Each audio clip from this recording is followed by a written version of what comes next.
I'm Dana Denha, and you're watching FYI. The cause is real, and many people need assistance from the food gatherers to provide for their families during mealtime.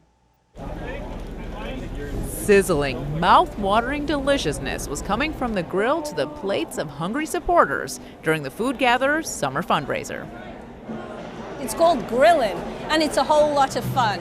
We're grilling a lot of food. We've got live music, a silent auction, raffle, kids' activities. There's something for everyone here. Wow, man, tons of people out here at the Farm Council grounds supporting Grillin, the signature fundraiser for food gatherers, our county's food pantry.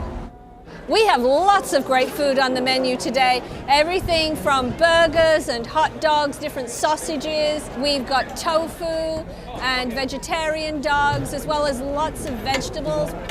Well, there are so many things to choose from, so we've got all sorts of things. You won't want for any more food, and it's really just a nice celebration. This food bank and rescue organization needs all the help they can get as they provide thousands of meals a year to those in need throughout the county. We distribute food to more than 150 not-for-profit agencies throughout Washtenaw County, and each of whom have either a food pantry or a hot meal program. In Washtenaw County, 1 in 7 people need food. That amounts to close to 50,000 people.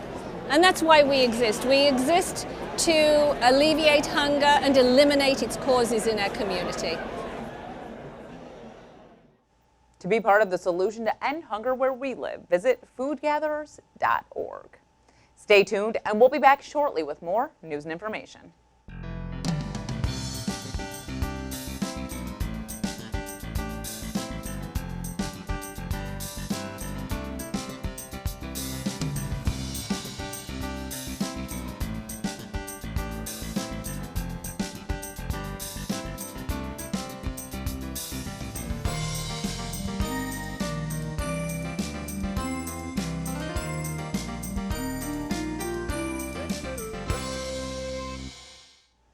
Dementia and Alzheimer's are diseases that affect many, and year by year we are seeing the number of those afflicted increase. One Ann Arbor institution aims to be part of the solution. We were seeing purple in support of Alzheimer's at Hillside Terrace. We're an independent assisted living and a memory care facility that is well overdue for expansion after being here 50 years. Alzheimer's currently is the 6th leading cause of death in America, and is the only cause of death in the top 10 that is increasing year over previous years. To accommodate the influx of patients, Hillside Terrace broke ground on their new memory care facility. It is going to be a 24-bed Alzheimer's dementia community, and what we hope is that we can take the stress off the caregivers, which is usually the family members, for their loved ones that will be living at Hillside Terrace. And we're hoping that we can continue to do what we've done for 50 years at Hillside, provide the great quality of care for those with dementia or those that are just assisted living or independent living. They just want to have a nice place to live and not have the stress of living. The only way to really probably solve this disease, at least find a cure or at least a treatment so we can help manage this disease better, is honestly through research money. The Litz family is hopeful the new memory facility will be open and operational by summer of 2018. To learn more, visit hillsideterrace.net. This is the most convenient time of year to repair roads, and Ann Arbor has some major passageways getting a facelift this season. Get some road construction updates in this month's City Roundup in 60.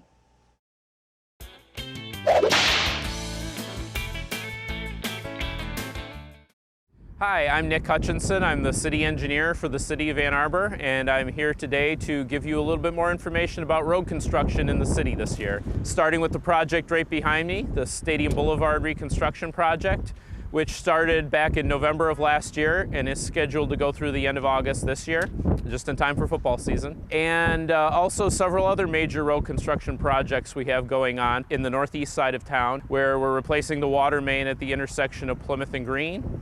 We're also installing a roundabout at the intersection of Nixon, Duvarin, and Green. And that intersection will be closed for the summer, starting in mid-June and going through the end of August. We have several other short-term road construction projects going on throughout the city, and you can find out more about those at our website at a2gov.org/road construction. It may officially be summer, but Ann Arbor in Concert wants you to have a spring awakening. The show follows the story of adolescent teens as they learn about sexuality, abuse, and how to cope in a time in history when all these topics are taboo. Joining me is Eric Lofstrom, Executive Director, and Brian Mackenzie Lewis, Vocal Director for Ann Arbor in Concert. Welcome to the show, guys. Thank you for having us. Thanks. So why don't you tell me about a synopsis about Spring Awakening, because this is a show I'm not familiar with myself, so. Sure, yeah, so it's a story of teenagers as they learn about and cope with things like sexuality. There's some very sensitive topics like abuse and things like that, and we take these characters through experiencing all of that. There's teen pregnancy, so there's a lot of topics. Suicide is in there, you know, and so a lot of topics that I think young kids are struggling with today. You know, certainly here in Ann Arbor, we're struggling with that, and so I think it's, you know, it's a timely show to do at this point and address some of these topics. It won a bunch of Tony Awards in 2006, I think. Yep. The music's beautiful, based on a play from 1890, give or take. Yeah, so it's set in 1891 or so. And you can tell when you're watching it. Yeah, and that's the interesting thing about the show, because it has all these modern day topics that we're still dealing with, and how are they dealing with that in 1891? And so sort of juxtaposing together is, you know, this world of 1891 and alt-rock music sort of at the same time. So you'll be in a scene and then it goes into a song a very contemporary song, you know, touching on whatever issue that scene is. So there's a lot of juxtaposition of things that don't really go right, which I think kind of fits so the whole world of the play too. And so you guys are kind of warning audiences that there's very adult, I guess, content in it, but you're not saying that, like, is there an age range you think maybe should come? You're over 16, I don't know. I tend to be rather, as the parent, you should probably say, I tend to be pretty conservative, so I would say, I don't know that I would bring my 15-year-old niece to this, so I feel, but I mean, what do you think? I wouldn't bring your 15-year-old niece to it either. But, no, but I think that age, 15, 16 in there, is the time when we should be concerned with a lot of these issues and at least be able to talk about them. And I think having them presented in an artistic way, you know, with music that's really catchy and nice, I think helps ease into the conversation of those things, absolutely. Yeah. So, I mean, it's definitely high school. I don't think you're going to be, you'll probably have some questions when you walk out of the show. Certainly middle school and younger, I think, is probably too young for this show. When you are working on the show, do you find that the way things happened in 1891 is completely different from the way they would handle these situations now?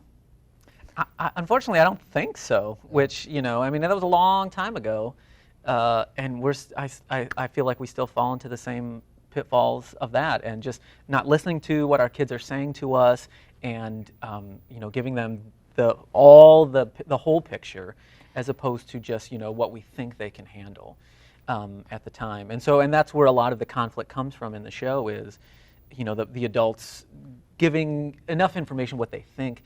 When I was reading the synopsis, they mentioned what's the character, Wendla. She mentions the stork bringing babies, and then she's like a teenager at this time, and I'm like, I can't even imagine. Obviously, she knows nothing. Yes. At this point. And so that's sort of, that's where her journey starts, and she's asking her mom, like, what, like, okay, my sister had another baby, like, I don't believe in the stork anymore. Yeah. And the mom basically is like, how, you know, Wendla asks, you know, how does a woman conceive, you know, a child? She's like, well, you need to love your husband and only your husband. And that's all the information she gives. Yes. You know? And so, and then, you know, it sort of, you know, goes off a cliff from there. And, you know, so I think being able to talk about that and having an artistic avenue to do that with is important. So I guess this is geared towards you. Is it unusual to have a show like this that was written, you know, in 1891, and then to have someone come back and make it a musical? No, there's quite a few that, you know, will go back and look at old scripts and what topics are still important and we're still talking about. And especially, you know, solid stories like this, you know, make the rounds, and even the play is still produced quite often. And certain parts of the play have been changed for this version.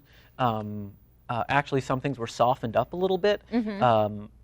to make points a little bit easier and clearer to understand. But yeah, it's definitely a common thing to go back to old scripts and to sort of revamp them. Yeah, our first show, Ragtime. Absolutely. I mean, when was that book written? And so, but the musical came out what, in the 2000s? I think a little bit before that, but yeah. Maybe in the 90s. So. It's kind of like that the Hollywood adage of like just recreating what already exists. Yes. Yeah, so, nowadays, you get, I mean, there's how many movies now that are open right now are reboots of something else. Yeah. Theater does the same thing, we don't necessarily call them reboots. Yeah. But that's exactly what they are. Yeah. When is the show? July 15th at 8 p.m. at the Power Center.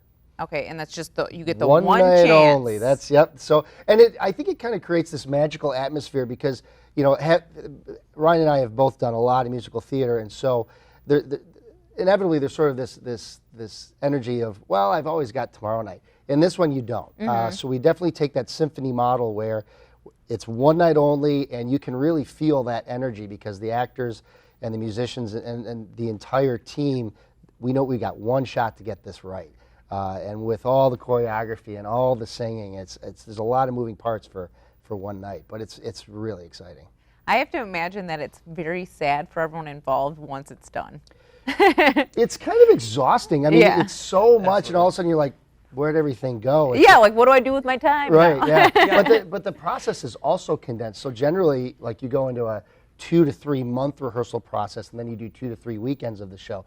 We started rehearsals a week ago. Oh, really? So yeah, so we'll have 2 weeks of rehearsals, and we're into Tech Week, and then it's done. So it's a very, very condensed schedule on purpose because I think we want to attract these folks. Ann Arbor has so many talented people. I mean, just if you've never heard our mayor sing, go ask Mr. Taylor to sing a few bars. We've got so much talent in this town, but they don't have all of that time. Yeah. And so our hope is by using one of these condensed rehearsal schedules, we can attract those people and give them the opportunity to do it without asking them to give us 4 months of their lives. So you only have one chance to see. Should you be getting your tickets now? Absolutely.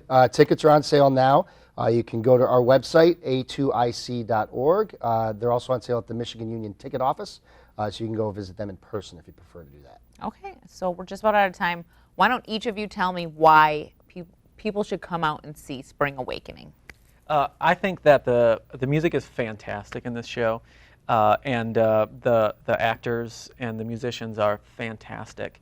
And I think just the energy that a lot of young people in the cast, and just the energy that they bring to it is just phenomenal, and it's going to be great.